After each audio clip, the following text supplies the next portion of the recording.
one of them. And another interesting story, too, is I thought about Agapi. When Agapi was trying to be an actress, and things were not going very well for her.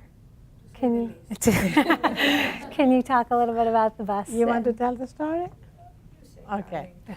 So Agapi, had this great education at the Royal Academy of Dramatic Arts. She won many awards, and then her career just wasn't taking off.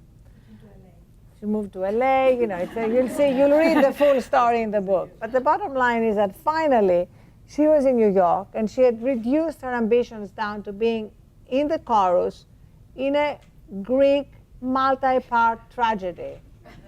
Okay? So she was this sort of award-winning RADA graduate, and she was Greek, and she didn't get the part. So that felt like the lowest point. And she was in New York, and she got on a New York bus to go to her singing class, feeling incredibly depressed. And there she was on this bus, and she looked around, and she saw everybody else was depressed, and people looked so sad and burdened.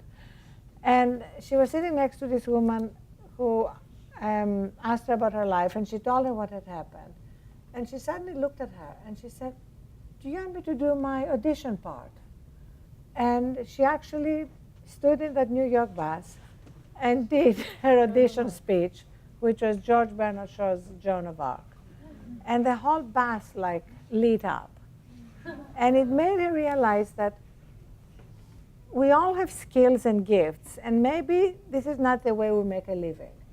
But we don't have to suppress them. We can use them in other ways. We can use them to lift other people, and that lifts us in the process. And this is really happening. You have people now who started what they call threshold choirs, for example, people who like to sing, but they don't sing well enough, or for whatever reason they can't make a living from singing. So they actually go to hospitals and hospices and sing to sick people, and even dying people, because hearing is the last sense that goes. And they write about how incredibly fulfilling that is while they're expressing some essence of their own creativity.